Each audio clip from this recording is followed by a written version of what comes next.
आज मैं आप लोगों के लिए लेके आई हूँ ब्लाउज की स्टिचिंग। ब्लाउज की स्टिचिंग में सबसे पहले मैं इनकी सारी डार्ट्स क्लोज करूंगी। तो मेरे पास पहले फ्रंट का पीस है तो मैं इसकी सारी डार्ट्स क्लोज करूंगी और ऐसे ही सेम मैं बैक की जो 2 डार्ट्स हैं उन्हें क्लोज कर लूंगी। ये यहाँ पे मैंने जहाँ पे मार्किंग करी हुई है इसको ऐसे पकड़ूंगी कपड़े को। तो फ्रंट पे जो मेरी वेस्ट वाली डार्ट थी वो थी 3/4 इंच की, तो मैं 3/4 इंच पे निशान लगा लूंगी और इतना मैं इस डार्ट को स्टिच कर दूंगी।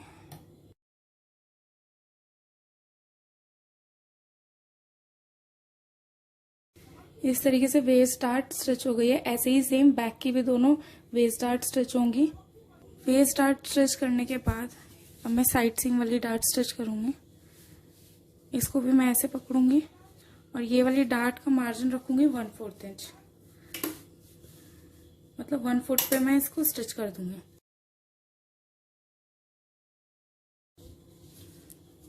ये स्टिच होने के बाद अब मैं आर्महोल वाली डार्ट स्टिच करूंगी और यहाँ पे भी मैं मार्जिन 1/4 इंच ही लूंगी। अब ये सेंटर फ्रंट वाली डार्ट स्टिच करूंगी।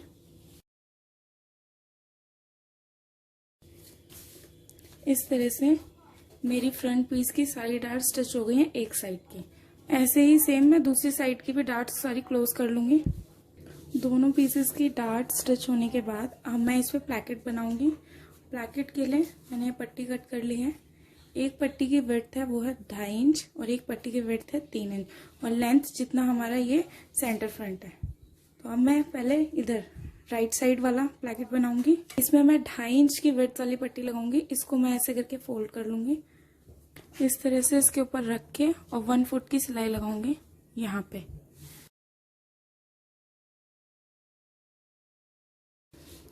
ये सिलाई लगाने के बाद इस पे यहाँ पे एक टॉप सीम लगाऊंगी इस किनारे पे। अब ये पट्टी ऐसे पीछे पलटी जाएगी और इस पे यहाँ पे तुरपाई होगी। और अब मैं इस पे ना 5 नंबर की सीम लगा दूंगी जिससे ये कच्चा हो जाएगा और मेरे को तुरपाई करने में आसानी होगी।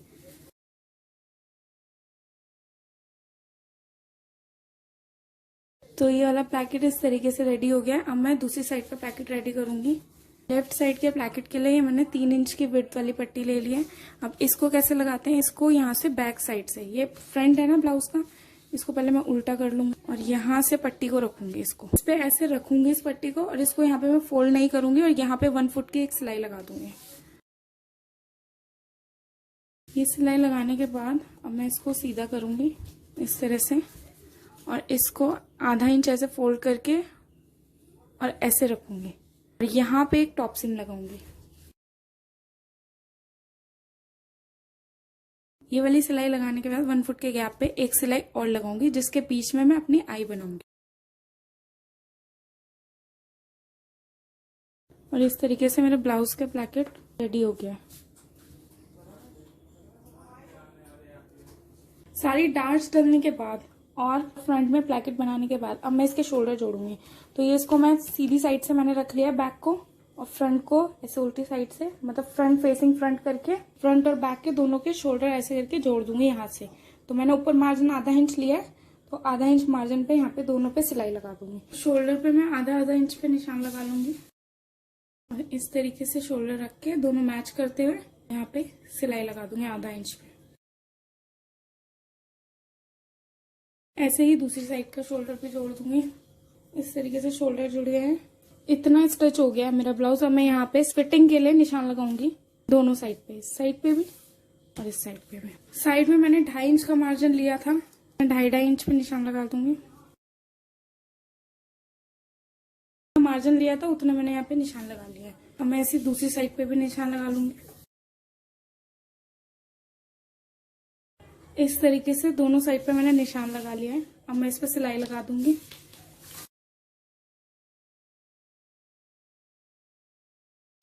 एक साइड पे सिलाई लगाने के बाद फिटिंग की, अब दूसरी साइड पे सिलाई लगाऊंगी। इस तरीके से साइड सीम पे सिलाई लगाने के बाद मेरे ब्लाउज की फिटिंग हो गई है। ये जो हमारा साइड में एक्स्ट्रा फैब्रिक है ना, मैं इसको ना इस तरीके से अंदर की साइड को फोल्ड कर दूंगी। इससे क्या होगा, आपको इस पे इंटरलॉक नहीं करनी पड़ेगी और आपका जो इतना ज्यादा फैब्रिक है ना वो कम दिखेगा यहाँ पे। इसको मैं ऐसे करके अंदर फोल्ड करके और इस पे एक सिलाई लगा दूंगी। और आपका जो मार्जिन आपका लूज टाइट करने के लिए है वो भी यहाँ पे सेफ हो जाएगा, अंदर की साइड कर दोगे तो। ऐसे ही मैं सेम दोनों साइड पे सिलाई लगा लूंगी। दोनों साइड सीम लगने के बाद मैंने जितना नीचे एक्स्ट्रा लिया था उतना मैं टर्न कर दूंगी, मतलब 14 इंच की लंबाई रख के बाकी नीचे का जितना एक्स्ट्रा है उसको टर्न कर दूंगी। तो उस पर निशान लगा लेती हूँ मैं पहले, और नीचे की टर्निंग के लिए यहाँ पे निशान लगा दूंगी। तो ब्लाउज की लेंथ थी 14 इंच, शोल्डर से ऐसे रख के नीचे 14 इंच जहाँ तक जा रहा है उतना मैं निशान लगा लूंगा यहाँ पे। तो नीचे मैंने 1.5 इंच ही एक्स्ट्रा लिया था तो 1.5 इंच ही आया मेरा, तो मैं 1.5 इंच पे निशान लगा लेती हूँ पूरे पे।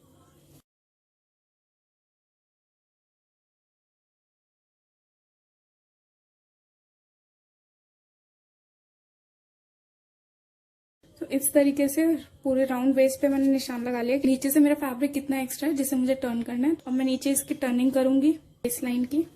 इस पे मैं 5 नंबर की सीम लगा दूंगी, कच्चा कर दूंगी ताकि मैं बाद में इस पे तुरपाई कर सकूं।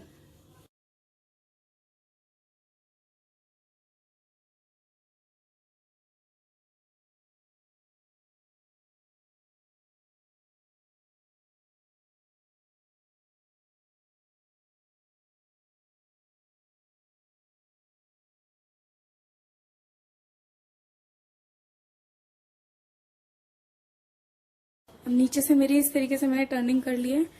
अब मैं इसकी स्लीव जोड़ूंगी। तो मैंने स्लीव ले ली है। स्लीव में नीचे जितना एक्स्ट्रा था 1 इंच मैंने एक्स्ट्रा लिया था हेमिंग करने के लिए, तो मैं अब उसको टर्न कर लूंगी। यहाँ पे मैंने 1 इंच पे निशान लगा लिया है।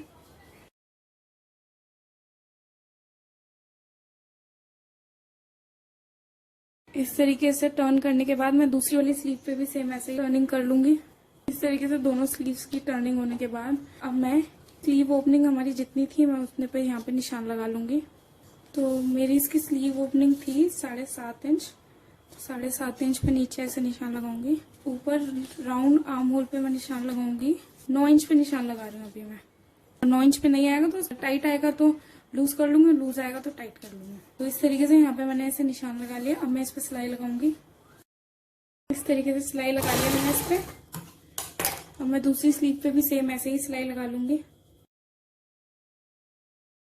स्लीव्स की दोनों साइड पे सिलाई लगाने के बाद अब मैं स्लीव को आर्म होल पे सेट करूंगी। तो हम आर्म होल में स्लीव को डालते कैसे हैं, ये वाला पीस मतलब ब्लाउज को हम उल्टा ही रखते हैं और स्लीव को हम सीधा कर लेते हैं, ठीक है। और फिर इसके अंदर मैं ऐसे करके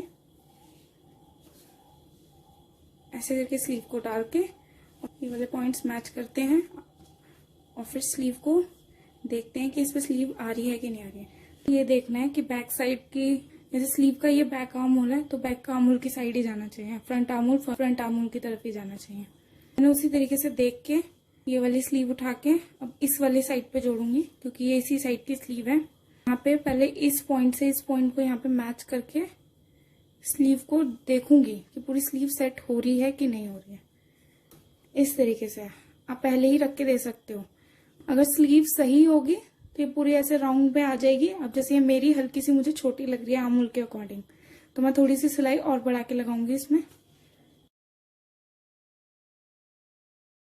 तो थोड़ा सा लूज कर लूंगी आर्म होल की साइड से। इसको आर्म होल की साइड से मैंने इसे लूज कर लिया है।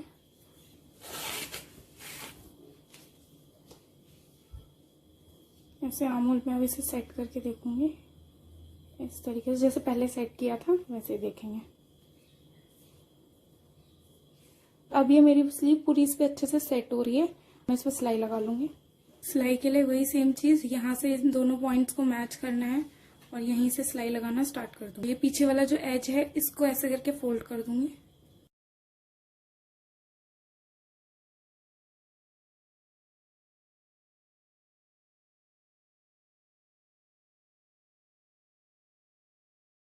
लगाते टाइम स्लीव को आपको बिल्कुल भी खींचना नहीं है, ना आपको नीचे ब्लाउज वाले पीस को खींचना है ना स्लीव को खींचना।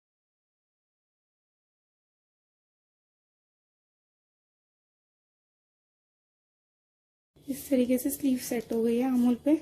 ऐसे ही सेम मैं दूसरी साइड की भी स्लीव सेट कर लूंगी।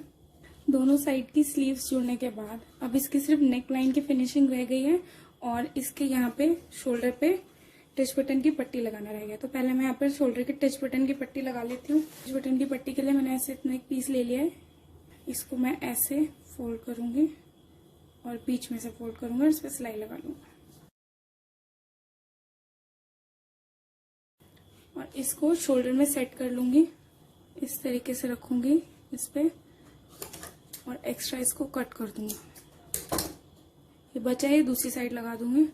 इस तरीके से इस पे सिलाई लगा लूंगी। ऐसे ही सेम दूसरे शोल्डर पे भी टच बटन की पट्टी लगा लूंगी। तो दोनों शोल्डर पे मैंने टच बटन की पट्टी लगा ली है। अब सिर्फ इसकी नेकलाइन की फिनिशिंग रह गई है। तो नेकलाइन की फिनिशिंग के लिए ये मैंने 22 की स्ट्रिप्स कट कर ली थी। अब इनको मैं सिल लूंगी ऐसे करके। इनको स्टिच ऐसे किया जाता है, ऐसे रख के। सारी 22 की स्ट्रिप्स स्टिच कर लूंगी।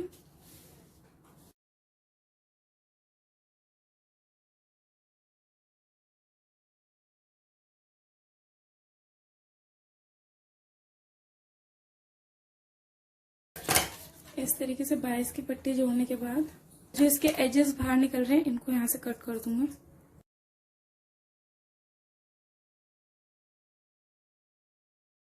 इस तरीके से पट्टी स्टिच होने के बाद अब इसको मैं नेकलाइन में सेट करूंगी। तो इस तरीके के ब्लाउज में इसी पट्टी से पाइपिंग बनती है, तो मैं पाइपिंग ही बनाऊंगी। तो ऐसे करके पहले मैं सिंगल्स को स्टिच करूंगी। ऐसे यहाँ से पहले फोल्ड कर लूंगी और ऐसे करके 1 फुट के गैप पे सिलाई लगाऊंगी यहाँ से और पट्टी को खींचेंगे, 22 की स्ट्रिप को खींचेंगे और फिर सेट करेंगे इस पे।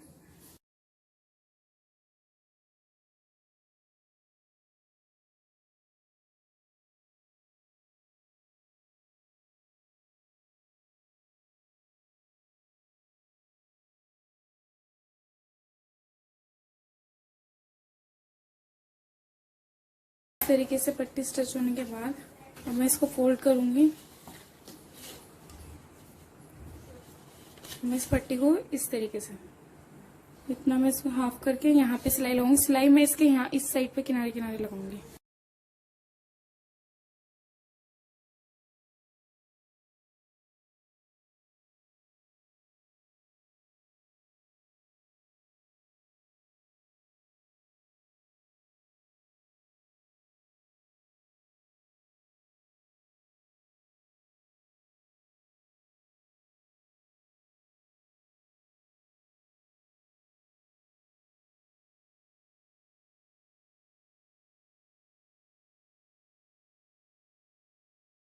ऐसे पट्टी पे सिलाई लगाने के बाद अब मैं पीछे का जितना भी एक्स्ट्रा कपड़ा है वो सारा कट कर दूंगी इस तरीके से।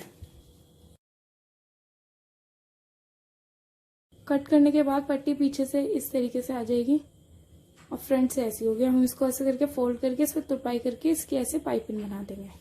गले पे पट्टी लगाने के बाद हमारे ब्लाउज की स्टिचिंग कंप्लीट होती है। बस अब इस पे तुरपाई रह गई है। तुरपाई करके भी मैं दिखाऊंगी कि ये किस तरीके से रेडी होके आएगा। इस वाली पट्टी पे हुक लगेंगे, इस वाली पट्टी पे आई बनेगी। यहाँ पे जो टच बटन की पट्टियां लगाई हैं शोल्डर पे, यहाँ पे टच बटन लग जाएंगे। इस तरीके से हमारा ब्लाउज रेडी हो जाएगा। तो उसको भी मैं आपको करके दिखाती हूँ। इस तरीके से ब्लाउज पे मैंने हुक लगा ली है, आई बना ली है और यहाँ पे मैंने इसकी तुरपाई कर ली है नेकलाइन पे और जहाँ जहाँ पे मुझे तुरपाई करनी थी स्लीव्स पे भी और नीचे वेस्ट लाइन पे भी। और यहाँ पे टच बटन लगाने थे, टच बटन की पट्टी पे वो टच बटन भी लगा लिए। तो इस तरीके से मेरे ब्लाउज की स्टिचिंग कंप्लीट होती है। अगर आप लोगों को मेरी वीडियो पसंद आए तो प्लीज़ मेरी वीडियो को लाइक करें, शेयर करें, कमेंट करें और मेरे चैनल को सब्सक्राइब करें।